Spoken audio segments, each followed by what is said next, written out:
Oh, Shalom Aleichem, everybody, and Erev Tov. Welcome to the Monday night edition of Superheroes for the Messianic Faith. My name is Darryl Weinberg, and so delighted to be with you tonight. Man, oh man, we had a beautiful day here in Southern Ontario. Got a chance to see the sun and actually get out and do it with short sleeves today. It was quite amazing. Haven't seen that in a while. So here we are, and as many of you know, we are interviewing people who we consider to be heroes for the Messianic lifestyle, the Messianic faith, and it is a lifestyle. It is halacha, how we walk, and I have a most fascinating interview that we have scheduled tonight, and I'm going to bring her in right now. Without further ado, I'd like to introduce you to Charlie Melissa Brown. Hello. Shalom. Hello, Charlie. How are you? I'm fantastic. Like you, we had a beautiful day today. Beautiful sunny day. It was nice to get out.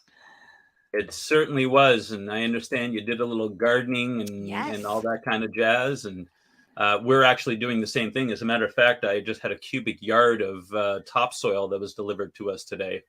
Well, part of this lifestyle is you have to start growing your own food, get chickens, wear linen. What else is there? Isn't there a list? Yeah, and extra long seat. That's it. There you go. Check.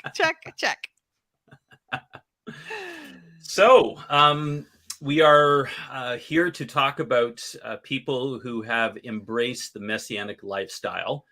And first of all, and I was just chatting to you a bit about this, talk about your name. You got to do that for us. Oh, I have to talk about my name. So I was born Melissa Charlene, and very interesting just the fact that when in working, everyone, you called Charlie, dad's name was Charles, called Charlie, but when you're working, no one can find you on your email list because it's Charlie. So they're like, where is she? Well, I think her legal name is something different. So finally legally changed it to Charlie. And then my husband is sure that I married him for his last name so that I could don the Charlie Brown on my badge. So yeah. So we're waiting for Linus and Snoopy to show up. And, exactly. Yeah. And nobody pulled the football from you. No, but it's fun. It's really, you go somewhere and people kind of remember you. And I have a tendency to call, if I call you anyone and I say, hey, it's Charlie, I forget that there might be another Charlie. And I am noticing that there's some I've seen some little girls. I've been somewhere and I've heard my name and I look and it's a little girl. So yay for the Charlies out there. All right. Now, when Mark told me that I was going to be interviewing you, because a couple of reasons. I mean, you've been doing this for a while and you came highly recommended. So I had a chance to get to know you a little better. But also, what was exciting for me is that in exploring your website, I found out that I had a connection with it because I had actually referenced an article that you had written a couple of years ago for my new book that's just about to come out. So I thought that was really kind of neat. And your website is called The Rooted Cafe. And we'll put that in the chat there for everybody to go check it out. Rooted Cafe. So tell us a bit about that. Right, and the article that you did was actually written by Gail Heaton. I love the name of this show, The Superheroes of the Messianic Lifestyle. And I started thinking about that. I thought I am the conductor of a team of superheroes, and that's really what the Rooted Cafe is this amazing team of women who are the heroes. They really are the heroes.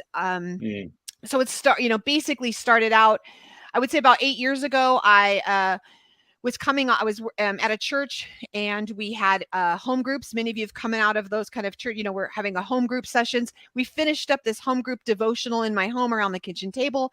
The ladies were like, what's life after life? It was called a life group, and I said, what is life after life? Now, what are we going to do? And I sheepishly said, would you guys be interested in going through a Torah cycle with me?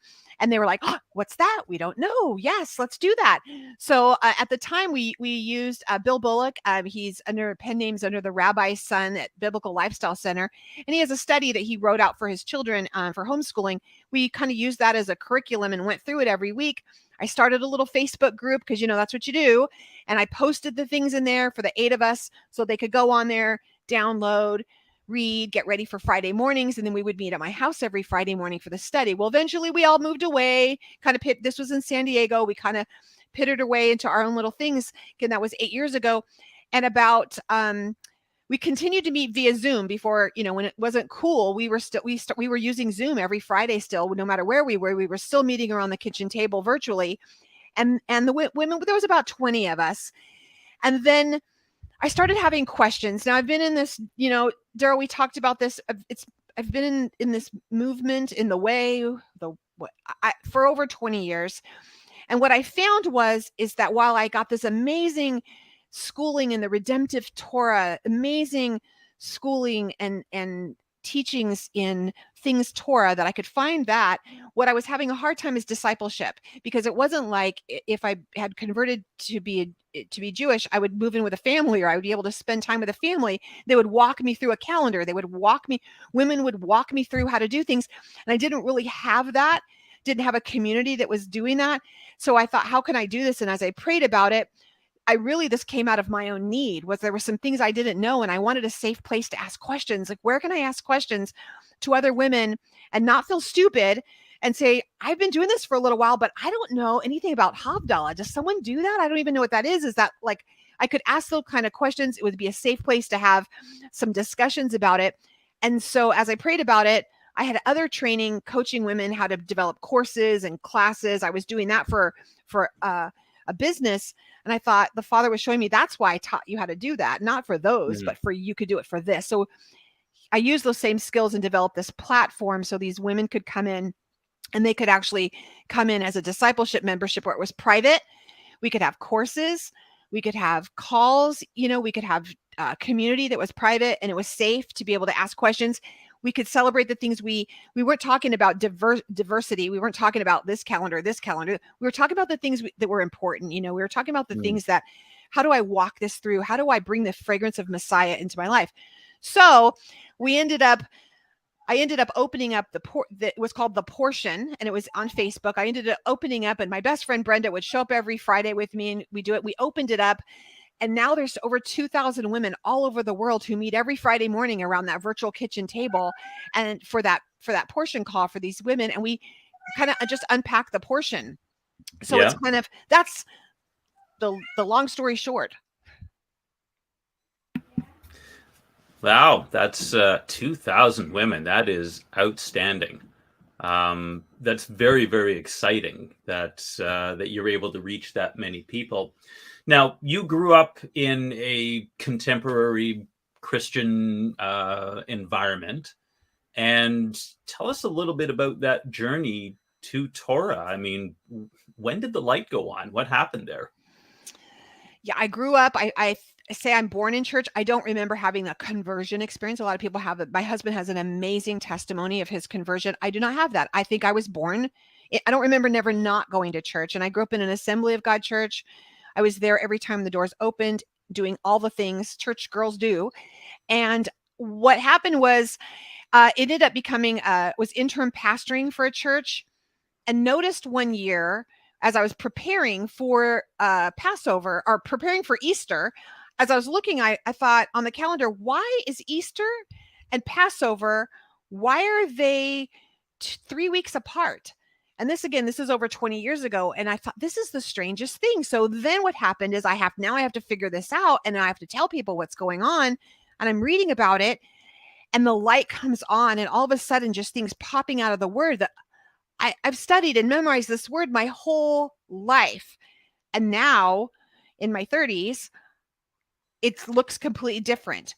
I have to be honest. Part of me was like, why didn't anyone tell me this? Have I been lied to my whole life? What's going on? And there were so many questions. And again, one of the reasons starting the Rooted Cafe was having a safe place to ask those questions and feel those feelings.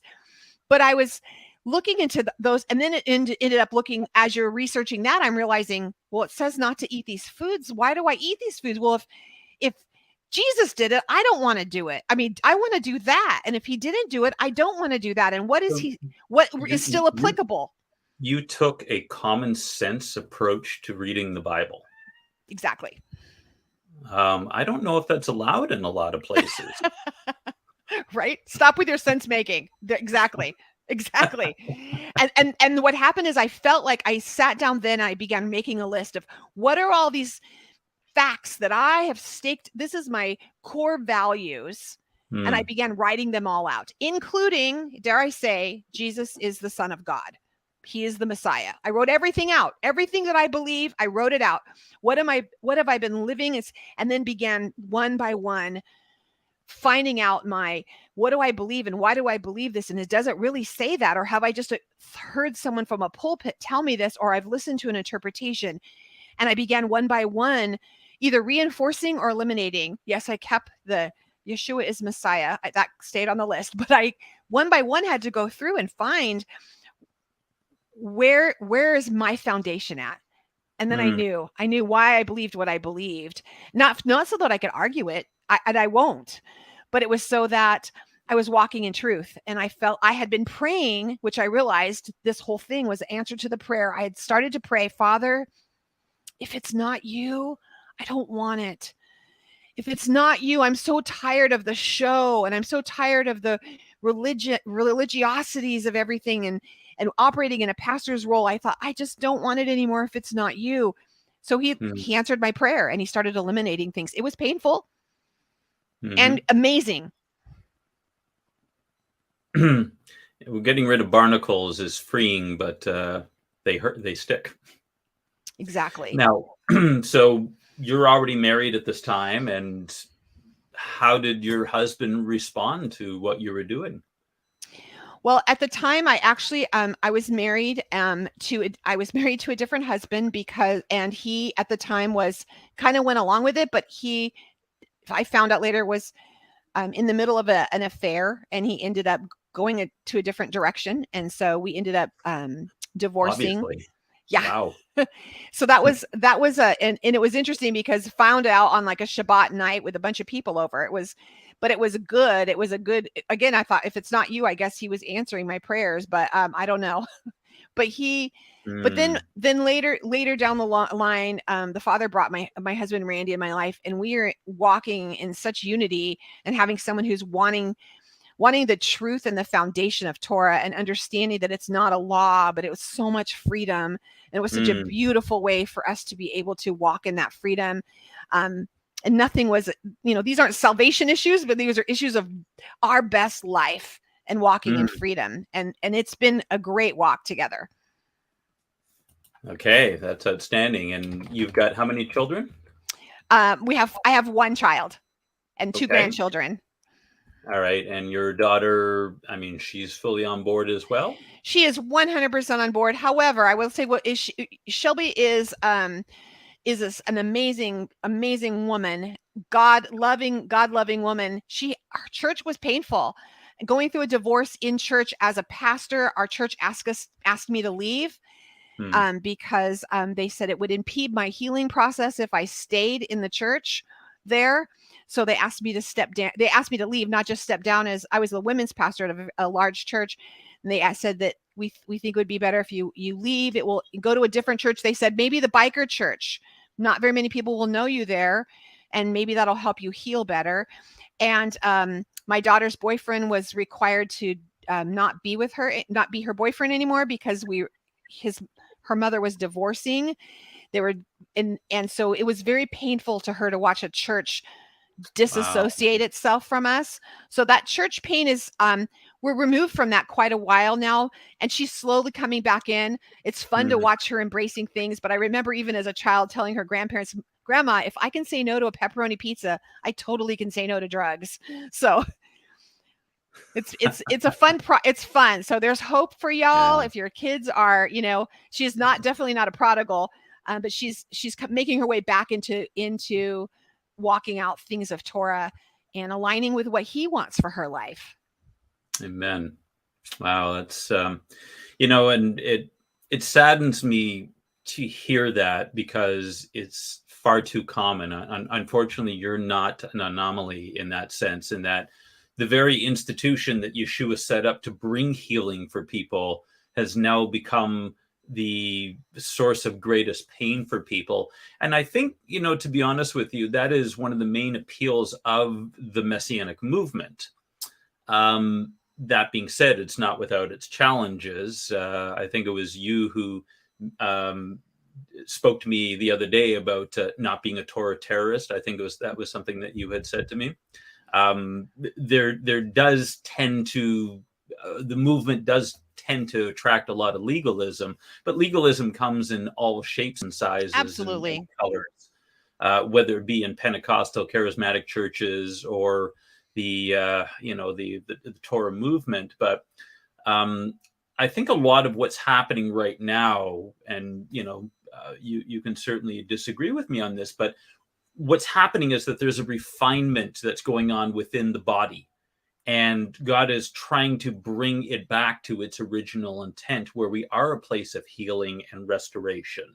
I mean, the whole ministry of Yeshua was about redemption, and people get hurt, people get messy, life is messy.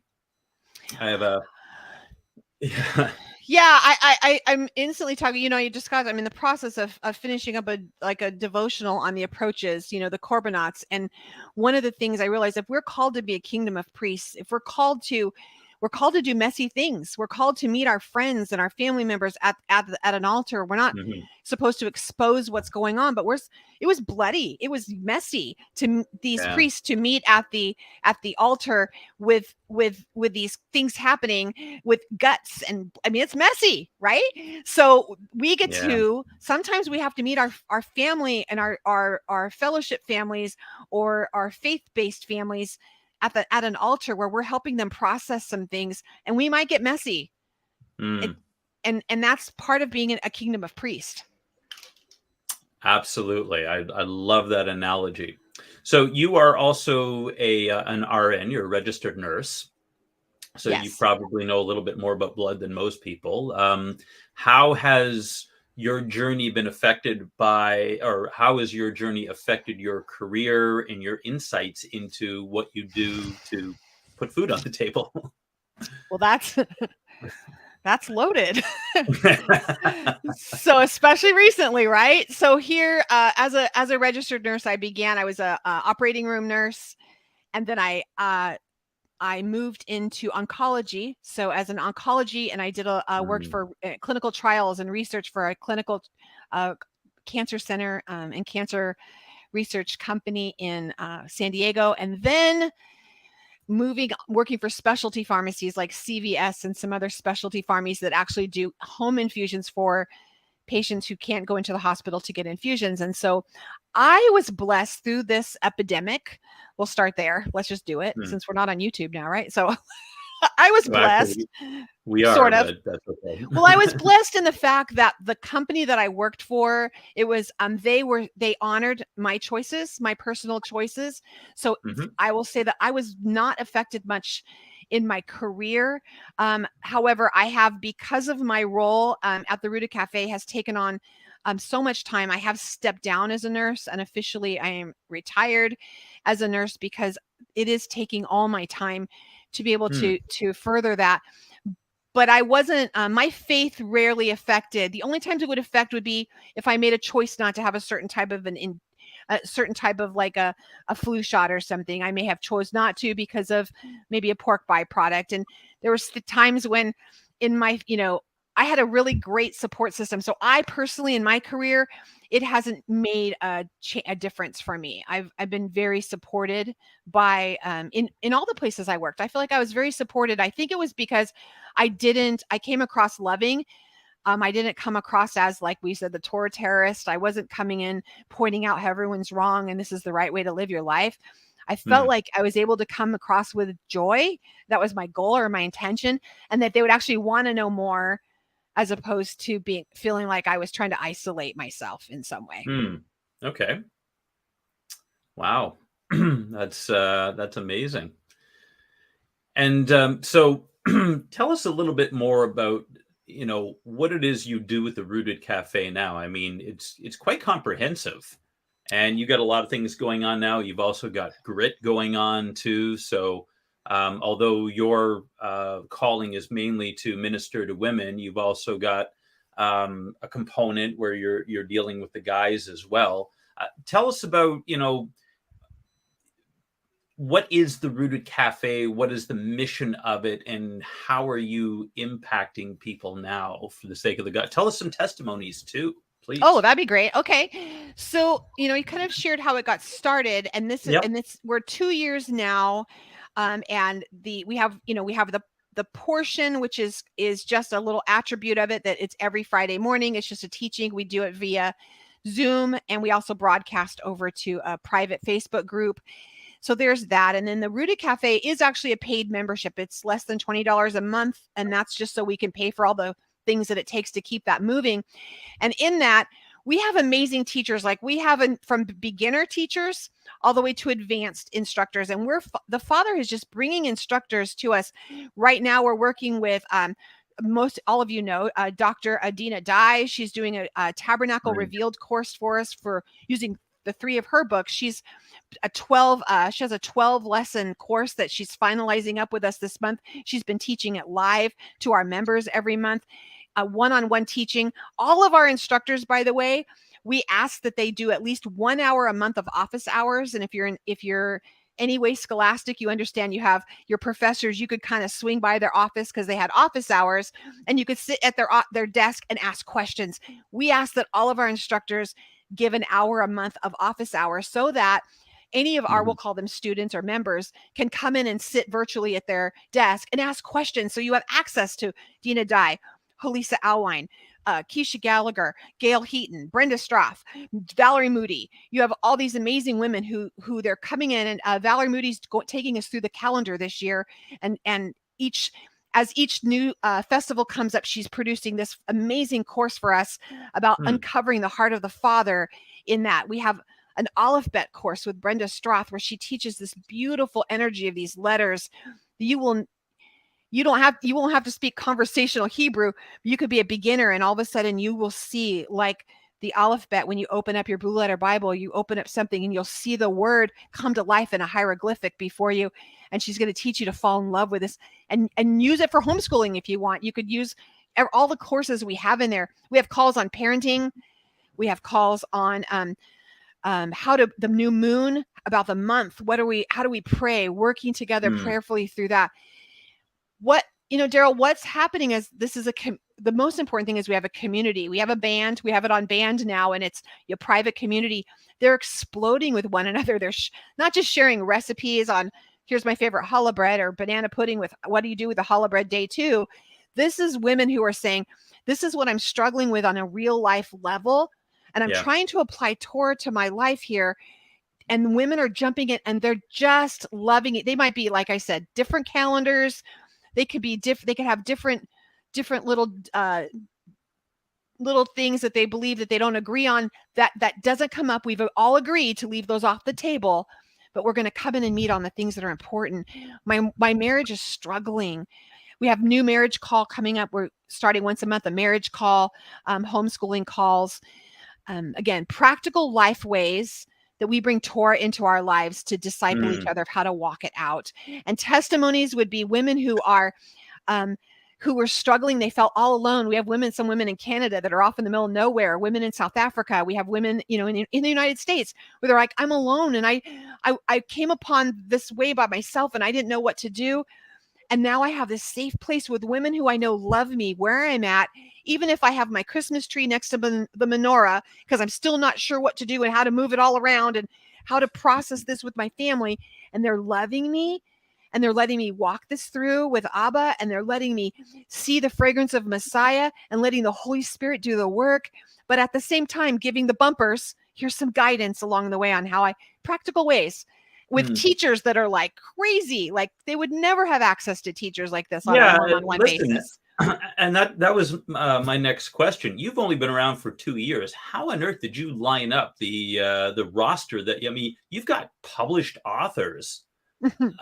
These are heavy hitters in the movement. That's quite amazing. I feel like I'm going to cry. This really was, it was all him. Again, and I'm the conductor of these heroes. They are truly the heroes. And what do I do? I'm the conductor. I'm just like making sure the cars don't crash into each other. but I have such an amazing team. I have a beautiful, Sydney has been with me since the beginning as my community manager. She was my side, like she does everything. And then now Crystal is jumped in as my assistant.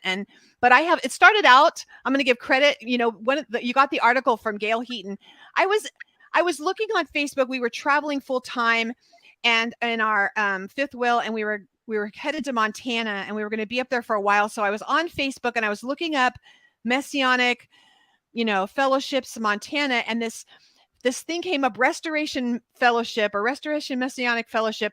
And I reached out to them, and she got a hold of me, and I called and we had a conversation, and we ended up when I got there, we met.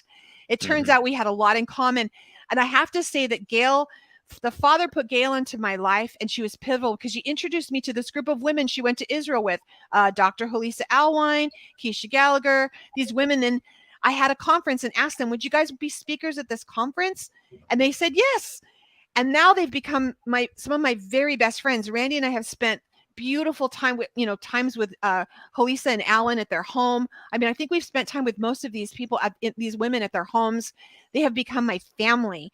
And that was because of him, because he used Gail in a lot of ways as a conduit to make that connection. And since then, and he just we ask and they say yes.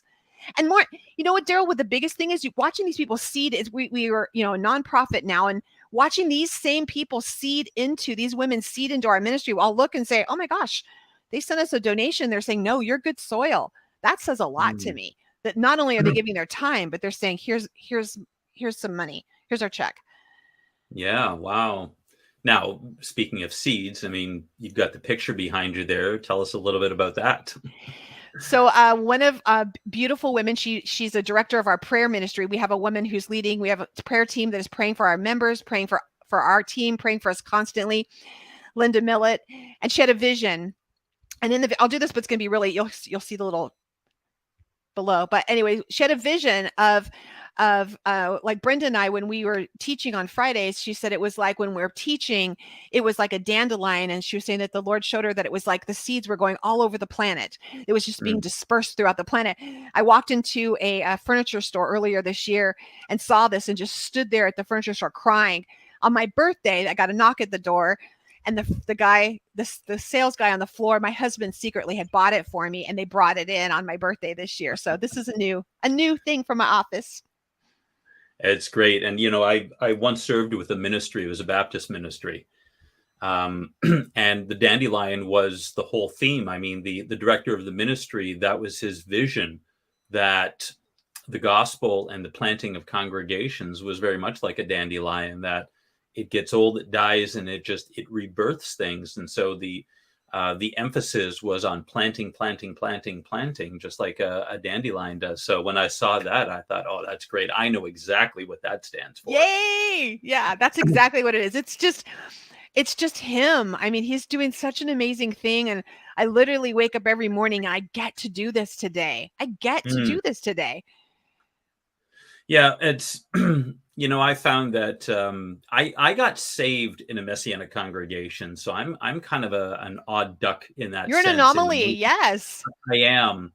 And, the Lord knew that I would not have been able to come to faith in a mainline Christian church because, growing up in a Reformed Jewish household, I mean, Judaism was an identity for us, but nobody really had convictions about anything except me. I was the only one who believed in God growing up in my household. Wow. I made sure that, I don't want to spend too much time on me because the show is really about you, but it kind of ties in there that,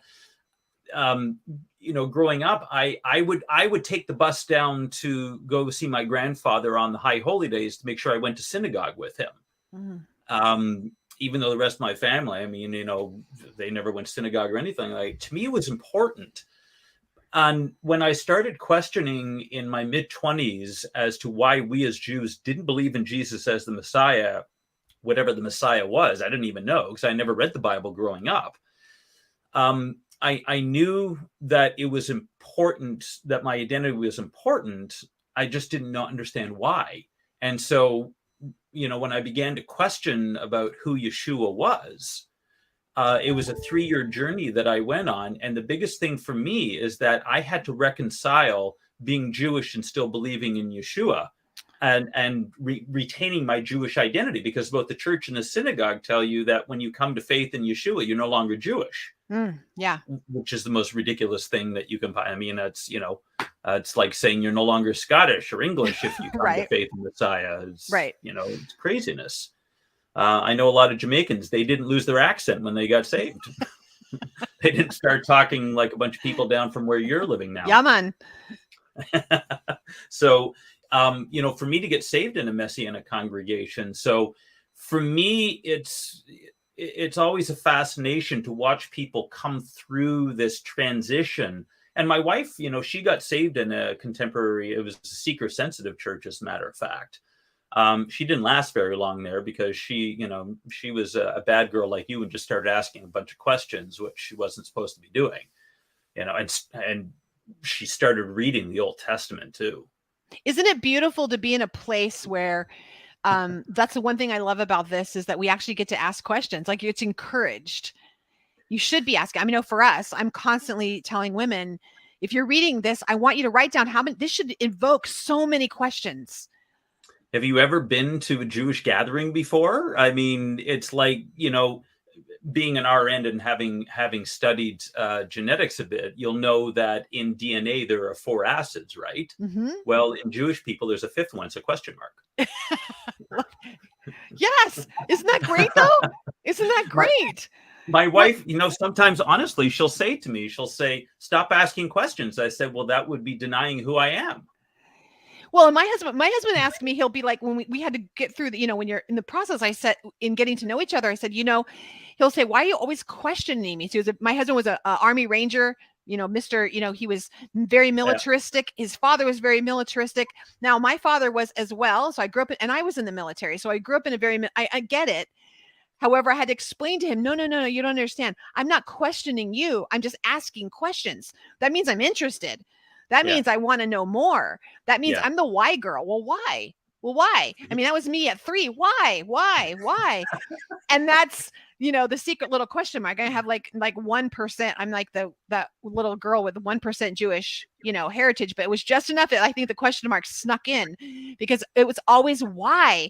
And isn't it great to be in a place where we actually celebrate for you asking those questions? Well, but doesn't the Bible encourage that? Doesn't Isaiah 1:18 said, come, let us reason together? Yes. So, well, how do you reason unless you're asking? Now, the questioning, it's part of the motivation. What is your motivation for asking? And that's where I think, we kind of start going off the rails, because a lot of people will ask questions for the sake of being obstinate or rebellious. Well, Darryl, I can speak to that in that when I do this thing and I call it my Lamed time. So I spend time every day or every couple days on Facebook. I will go into some of the groups and I'll say they're the Torah terrorist groups, or the pagan police groups, or whatever you want to call them. I'll go into those groups and I'm looking for these women. For me, that's because that's appropriate for me. That's what I'm called to. So I'm looking for these women who I'm seeing they have asked a very beautiful question. And then, you all know what I'm talking about. Let me hear you. Yes. I know what you're talking about. All of a sudden you'll see like, shoo, and they're and they're asking something simple about a head covering. And then all of a sudden there's just this crazy thing about subservience. And they're just, this poor young, or whoever woman is now attacked. And I've seen them do that to men too, but I'm called to women. So then I will privately message her, my Lamed. I just get my little Lamed, give me a little sheep. And I get my Lamed and I will private message her and say, oh, sis, what a beautiful question. Yeah. I would love to answer that. And then we end up getting over in the portion. And then they find they're in this place where they can ask those questions because, and we have a delete button and we're not afraid to use it, because we will, if, like you said, if the heart isn't correct, if there's women who are asking something and you can tell if there's the edge. That's why we ask, are you asking with a fragrance of Messiah? Because we're not going to discuss factions. We're not going to get into all that. But if you're truly asking because you want to know, you'll watch the women come in and answer. Well, you know what? This is what I believe, or this is, and I'll say, my understanding today is, because this could change tomorrow. But today, This is my understanding. And here's what I encourage you to do is check, here's some resources for you, and get in there and look at it and pray. He'll tell you, he'll reveal all things to us. If I know my Father, and if you want to know it, he will share it with you. Mm-hmm. Yeah. But we don't have to argue about it. It doesn't have to be contentious. It can be beautiful. The discussions can be beautiful and Well, what life-giving. Look at the heroes of the faith. Didn't they ask questions? I mean, God encourages that. You see that, and God encourages debate. I mean, Abraham bargained with God Right. for Sodom and Gomorrah. David asked, who am I, Lord, that you would? And it was with honest, like, I don't understand why I'm the one receiving this blessing. Mm-hmm. So there's this, if we look at God as being our Heavenly Father, and that as parents, we love it when our children come to us and ask us questions. Now, at some point in time, it's like, okay, you're cut off. Right. Okay. Why? There's no more whys today. You've reached your quota, or the timing may not be right. But with God, the timing is never wrong, unless you're asking questions in order not to do something you're just required to do. Like, why am I having to do this? Well, because I say so. And that's right. always the prerogative. Well, which is perfect. Like you said, the timing. I was just talking about this on the portion last week. I was sharing with the ladies is like there's some of the, last week's portion, you're gonna read some things that are very clear. Like, of course I understand why I don't do this. And then there's some things you may not understand why I'm not supposed to mix wool and linen together. Well, why? Well, maybe at the time they knew differently. We understand now some interesting things about frequencies and about canceling when you healing frequencies, when you can't put linen and wool together. There's things we know now because maybe we have more knowledge. But my 3-year-old, when she wanted to run out into the street, I wasn't going to go into the details of a combustible engine and what would happen when she ran out and how engines work and how. I'm not going to tell her that. I'm just going to grab her and say no because I said so. There's some things we have to honor. It's because I said so. But there's other things for me what I'll be like, what does that have to do with anything? Yeah. Father, I know there has to be an application. And every single time, Darryl, he will show me. Every single time. Amen. But not always right away. Never right away. Or very rarely right away. So you got to, plow through it. And I think a lot of the times, and, this goes to the essence of what it means to walk Torah, is that God wants to know if you're going to be obedient before he gives you the explanation first. Right.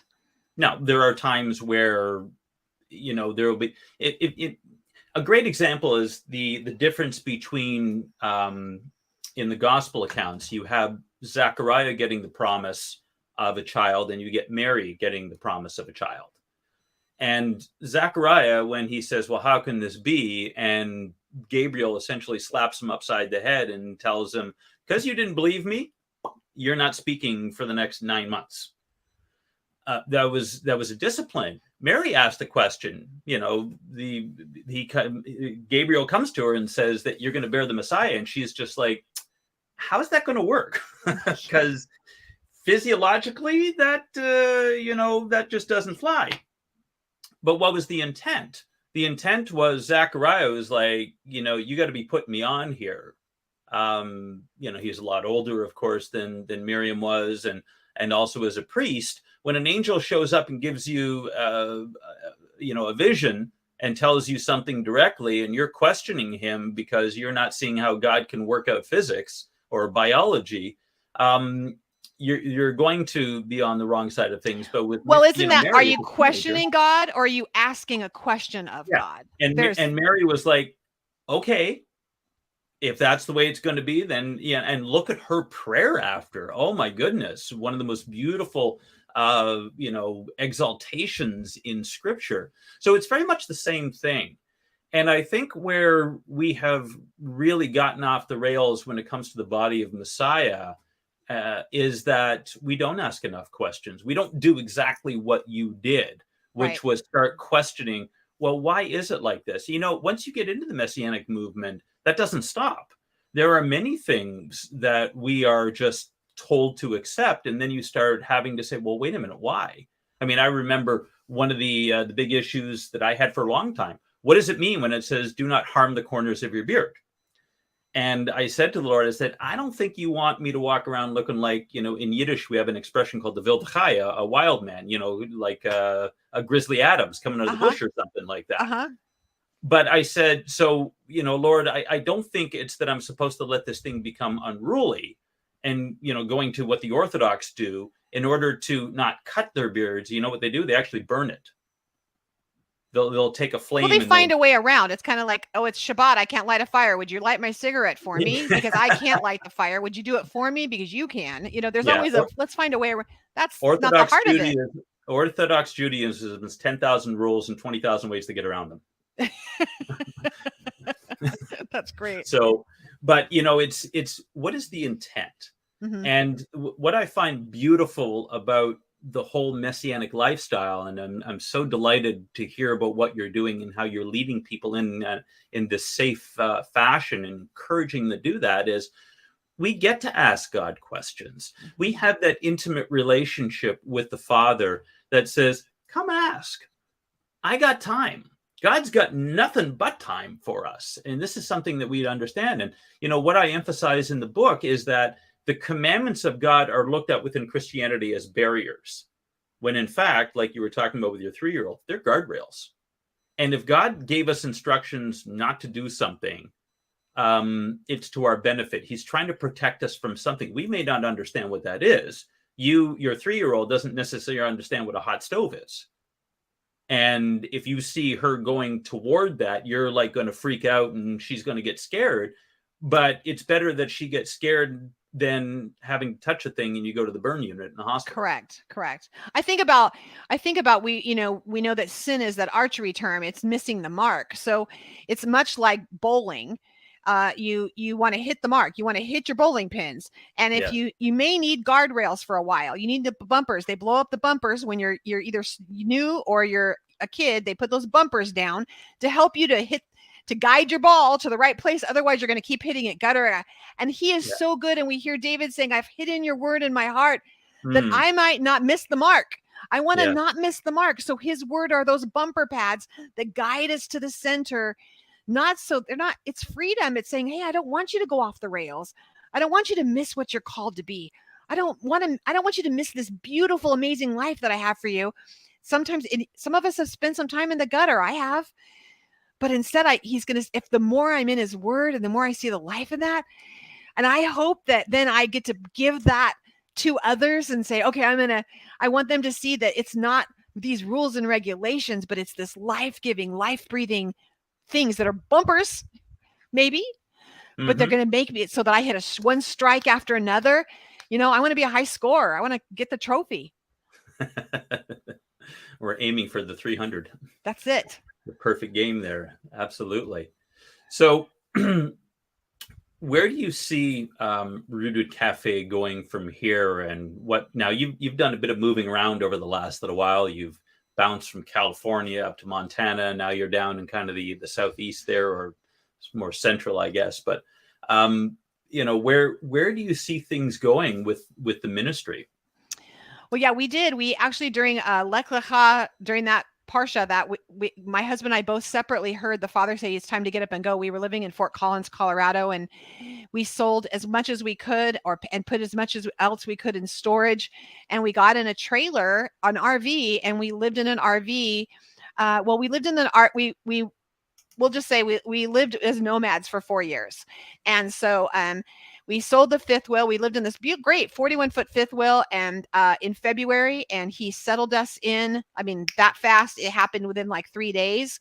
We're now in Northwest Arkansas, and he has settled us in for this season. And we had such a beautiful time traveling around, being able to meet some amazing women. Again, like I said, I'll be able to make some connection with women that only he made these divine connections with. And develop these relationships and friendships with. And now he has us settled in where we're going forward now with the Rooted Cafe. We mentioned the guys are feeling left out. So our community members were like, our husbands are saying, when are you going to do something like this for the guys? So we started GRIT. It's Guys Rooted in Torah. one of our team members I love husbands the came up acronym. with that. So we have these guys, and they do once a month call together now, and it's really fun to watch this growing. These men are like coming in. We're just letting it kind of be organic, but we know that it'll end up taking off in its own thing. This for the rest of this year, we're going to just let them meet once a month. I've let them, but I mean, we're going to enjoy them getting together. They have their own band private group of just the guys. So those of you guys don't use the band app, but they have their own private little group for them. Mhm. And it's a benefit of our members that their husbands or sons can be in grit. So that's one thing that we're excited about. But you and I talked about something that we have in common. Mm-hmm. Within the next 5 years, we're excited. We want to fully have a homeschooling component developed out of the Rooted Cafe. And we're praying about all what that looks like. Is that curriculum? Is that we're praying about what does it look like? I mean, that's my, in while I'm a nurse, I also have a master's in education, and I'm finishing out a doctorate in education and organization leadership. And my passion is that. And and homeschooling component, and again, I forgot chickens, linen, farm, and homeschooling. That's on the checklist. So if you're in this movement, you have to start homeschooling. But what a beautiful way to leave a legacy as we actually begin to be able to pour into our children. And I know for you and your wife, you have the same heart. And combining with ministries like yours and others, that we come together and we're able to put something in together for them. So we have a homeschooling thing we're praying about. We're seeing how that's going to develop out. We do free conferences multiple times a year, about 4 a year. We have a workshop coming up that's a writer's workshop, but then we have a homeschooling summit in June, and then we usually have several women's conferences throughout the year. I know Holisa did a Creation Gospel conference for us in January with Keisha. So we're constantly just education. We really are an education platform and a discipleship community. So we're gearing towards that. That's where we're headed. And you and I have talked about that. We're going to sit down with my wife, and we're going to talk about what we're doing with School Pods Canada, that we hope to get into the States very soon, and do some curriculum development together. I mean, this is all kind of what the Lord is doing, is he's bringing the people to create alternative communities. It's not so much that we need to reform the system now. We need to get outside. It's very much like the Dead Sea community, right? The Qumran community, where they were told, they specifically said in their documents that they were told by the Holy Spirit, and whoever heard the Holy Spirit speaking to people then, but they said that they were told by the Holy Spirit to separate themselves from the corrupt system in Jerusalem, the temple system that had been completely sold out, just like Washington and Ottawa. And they were told to create alternatives. Right. And I think that's what's happening now. Absolutely. And I think 100%. there's in this revival, and it's not, the Torah was never gone. It's like in the time of Hezekiah, it was just forgotten. It wasn't gone. And all we're doing is this prophetic movement as we bring things out, and we get to walk this out well, but we get to do it together. We have a thing. If you go to our website, up at the top, it says Sister Finder. We have that up there because we want to connect women. This isn't just about being virtual. And this happened, by the way, before the pandemic started. The Father orchestrated this. I was blown away when all of a sudden they're alone. And I'm like, you are a genius. That's why you're doing. So we were able to bring women together, keep them in community through internet, but at least they still had women to talk to and chat with. And now what we want to do is now we're saying, okay, let's get you out. We need to help you find each other. So we have a thing called a Sister Finder. You go on there, you put your name and we don't have your street address because we want you to be safe, but you can put your zip code in there and for all over the world. And you can look and say, who's near me? Oh, there's a lady near me. And your email is on there. You can email her and say, hey, I live 20 miles away. Can we meet for coffee? Mm-hmm. And you could find each other and we can start bridging these gaps and bring people together. So the festivals, you have someone to do festivals, and we want to encourage women. Miriam is one of our, we have a beautiful board of directors right now. Amazing women that are on our board. Dr. Robin Gould, who's also she's one of our board members, has become a dear friend. Miriam Stallsworth, she is one of our board members, and she's like her and Charles they're the grandparents of this faith. And she does bread to her neighbors. She just takes challah to her neighbors. She'll make challah and on Fridays, and she would give it to her neighbors. Yeah. She now and invites them to come to her home for a Shabbat dinner. She's now has these families that are hungry for Torah coming into their fellowship Bet Ami. And it was so fun this past Friday, making bread, making challah myself, and taking it to my neighbors. I'm like, I'm going to be Miriam, because these women, what she's finding is they're saying, I don't know what this is. And it opens this door. Well, that's what we want to teach women. How do you practically walk this life out? Oh, wait, Yeshua gave them bread. He fed them first. He loved on them first. And then, oh, by the way, then they are hungry for more. What's going on? How do I bring healing to your life and your home? And how do I help you bring shalom in your home? Well, and when Yeshua says, beware the leaven of the Pharisees, what they used to do is the Pharisees would show up and they would hand out bread to people in order to attract crowds. That's exactly what they did. Yeshua fed them spiritually first. And then when they had no bread, he just, popped it out of nothing. Oh, yeah. By the way, we have this. Yeah. Which is something that I'm really looking forward to being able to do one of these days. But yeah, I mean, it's a perfectly biblical model. And unless you understand our Hebraic roots, unless you understand the culture at the time, that would totally get lost. Absolutely. In translation. And so it's amazing to see people who have grown up in the contemporary Christian movement like yourself embrace this and really become Ruths. And Ruth is the model, and is, I've kind of had inspiration for the next book that I'm going to write. It's all about identity crisis and what happens when Gentiles come to the realization of Torah. Their whole world gets knocked. Right. Oh, you're becoming one of those. Why are you doing all this Jewish stuff? Why are you trying to be Jewish? And they get it rocks your identity for sure. We talked a lot about this. We have lots of blogs about identity, so you have some more resources. I know what to come to now. But no, it's the other thing is that it's like you said, what else have I been lied to about? Yes. That is a huge, huge issue within the people coming into Torah. And that's why you're getting all these people who are popping up on these Facebook groups and stuff like that and saying, what do I do? And then you've got all these nudniks out there who are just coming off them, like a bunch of wrestlers off the top rope. And it's terrible that they do that, because they're like newborn babes all over again. They might have been saved 30 years ago, 20 years ago, whatever it is, but they've just gotten reborn. And now they're trying to figure all this out. And we need to be a lot more supportive. So I am so excited about what you're doing out there and some of these testimonies. I mean, that is amazing. That's truly, and I don't use this term often, but that is awesome, because it's all fueled by the Father, who is awesome. It is all fueled. I mean, it would, like, who's the superhero? Well, obviously he is. I mean, we're not getting silly, but just watching what he's doing. If anyone out, if you're listening, please, if you're in one of those groups and you see someone and they're jumping off the top rope on them, would you send, hey, I know a great community. Let me send you. These ladies will love on you. Let us love on them, because I promise you, we will take good care of them. We're very protective of all the little sheep to make sure that the wolves stay away while they're growing and learning until they grow up, and then they can take care of other sheep. Oh, you and your husband know how to shoot guns, so. Shh. Yeah, we do. Sorry. With your administration, you're not supposed to say stuff like that. Is that right?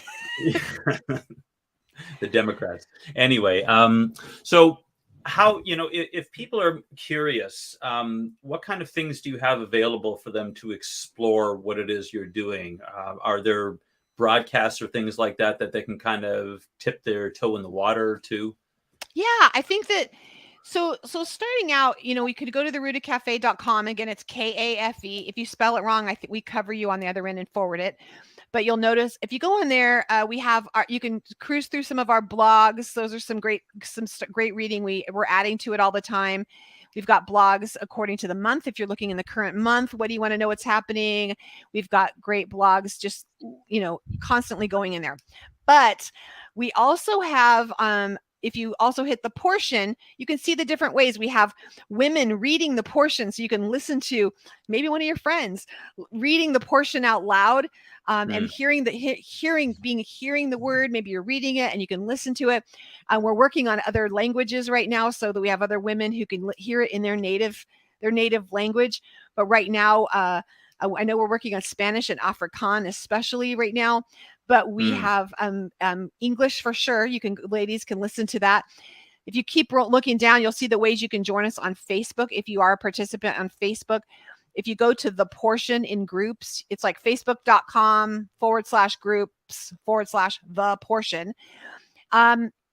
You could ask to join that group. It is a private group, so we do ask you like a couple questions because we've been hacked before.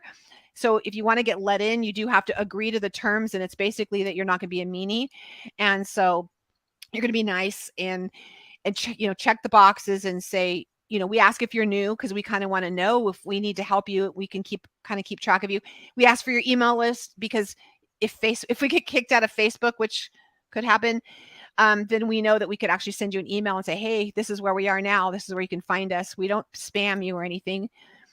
So that's the good way to see that. And every Friday we go on there. It'll tell you how to go live with us. And you can look at all the old teachings on the portion for several years. You can go back and watch the old videos, or you can come and join us live on Zoom or in Facebook. So there's one way. That doesn't cost anything. That's just come and hang out with us. We do have a 7-day free trial. If you want to get a sampling, we give you a little bit of every little thing we have. We have like ancient Near East perspective on the portions, the half-tarbs. We have, like I said, the Aleph Bet course. We have, whether beginner all the way to advanced, we can meet you somewhere and help teach you. But we give you a sampling for 7 days. And then at the end of 7 days, it's $20 a month. You can cancel anytime. If you hate it, we give you your money back. It's not about the money. It really isn't. We just have to pay for the platform. Unfortunately, the gospel's free, but getting it to the nations is not. But we've tried to keep it as minimal as we possibly can so that we can meet everyone's needs. But I'm telling you what, you will never, ladies, you will never be in a community like this. I'm blown away all the time. I'm living my best never, Darryl. This is my never life. I would never be a pastor again. I will never be in women's ministry again.